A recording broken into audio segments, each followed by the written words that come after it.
right, so we are now going to look at how to determine the LCM.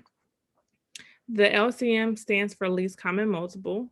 All right, and remember the least common multiple is the smallest multiple that two or more numbers or expressions have in common. Okay, so step number one is to factor each expression. So I am going to go ahead and start with x squared minus 4. So we know that the square root of x squared equals x. The square root of 4 or negative 4 is going to be a positive or negative 2. All right. So that's going to give me x minus 2 times x plus 2. All right. That is going to give me x squared minus 4. And then to factor out 2x plus 4, I have to find the greatest common factor between 2 and 4, which is 2.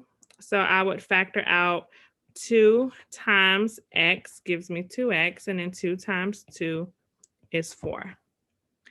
All right, so now that I've factored, which this is step one, all right, I'm gonna put a 1 here in the middle. Step 2 is gonna be for us to identify factors, common factors, and not common factors, all right? So we have to identify the factors, and the two types of factors we're gonna identify is common and not common, all right? So my common factors amongst these two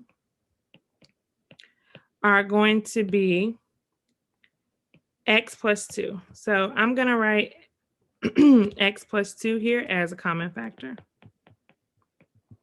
And then not common factors, or common factors that are not in common, so not common, is going to be 2 and then x minus 2, all right? Those are factors that are not common, all right? And put the word in there. Those two are not common. Now for step 3, it is to write the LCM, and the LCM will be all of the factors that we identify in step 2. But remember, the common factors do not need to be written more than once, okay?